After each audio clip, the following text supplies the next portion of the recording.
Наред той коли и плени, не ще да знае деца жени. В Хемуските планини насочи и право към Преслава сочи, и нея той да изгори, народа й да измори.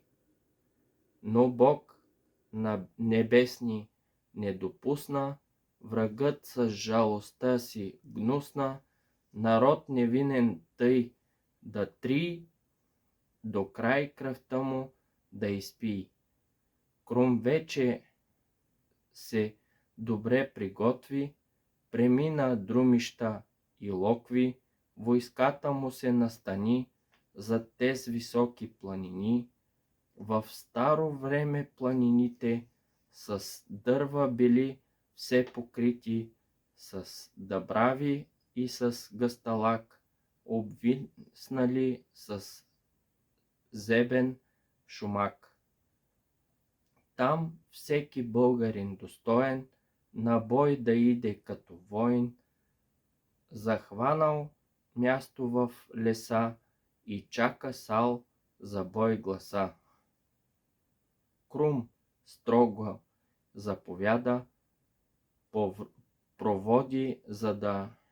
заповед проводи, за да завземат вси проходи и да оставят сал един за византийски изполин.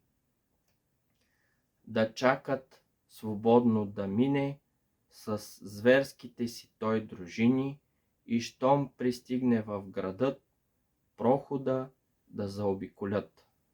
Току-що Крум това изрече, ейче Никифор се изпречи, нахлува право в градът и повелява да пленят. На той пример сам той подаде, като каза на войни млади хазната царска в града за него те да задържат. Таквози кесарево щене на всички даде дразновене, захващат всички да пленяват, наред без милост да сечат, и вред в столицата Преслава плач и ридане да раздава. Ни стар, ни млад, непощаден, от врага люто разярен. Когато вече се насити на страстите си зверовити, да гледа как да угоди и радва се, че победи, донасят му хабер веднага, по-скоро казват му да бяга, че от вред обиколен на българи ще падне в плен.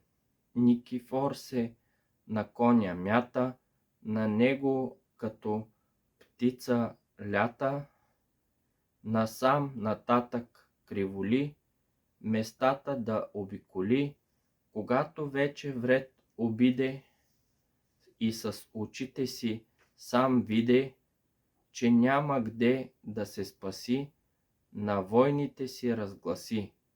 Човек макар да би бил птица, да хвръка като гълъбица, не може никак отърва злочестата си тук глава. Но щита няма ние да сложим, ще да се бием колко можем, догде ръцете ни държат, кръв ще проливат, ще сечат.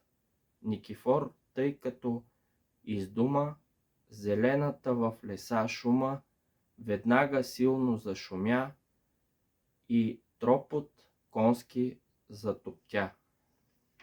С войската си се Крум затече, на всяко място се препречи, захванал се страшен бой между двете войски безброй. Бръмчат унило тетивите, пищят във въздуха стрелите, ножове навред лъщят, тела човешки те сечат. Пръхтението на конете и трясъкът на щитовете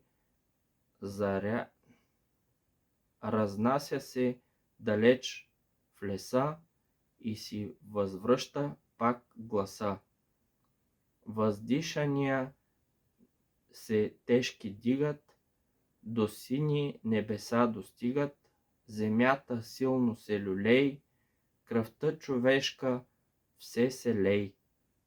Най-сетне падна на земята, на византийци войската и клюмна вирний нос, като трева от сенокос.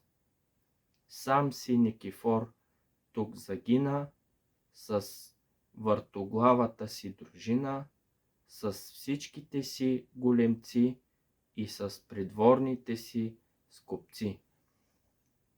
С сърдечна радост Крум погледна на тази кървава победа, хвала въздаде с викове на българските богове. А на Никифор главата, като улови за косата, погледна и се причерви. Душата му се разгневи. Когато рече: не щеш мира, за теб остана секира. О, враже горди, опознай небето, отреди за пай. Вие, мои предани другари, достойни верни главатари, България се отърва, вземете сега таз глава.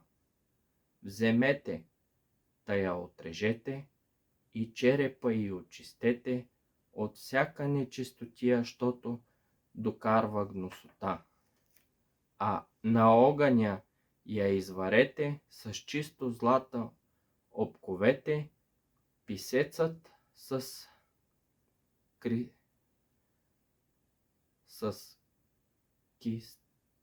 кистицата си да я опише, украси, да бъде тя спомен чаша на славянската победа наша. С нея ние ще да пием, кога на сбор се съберем, когато българин пирува и в радостта си тържествува, с пълна чаша в ръце, на здраве, братя, да рече. Кажи ми сега ти на здраво, не ти ли отговорих право, когато тука преди час не бях сам си, ти казах аз. Качвай се сега на коня, мъглите виж на дъжд се гонят, доволно стига да стоим, път дълъг ние ще да вървим. Благодаря.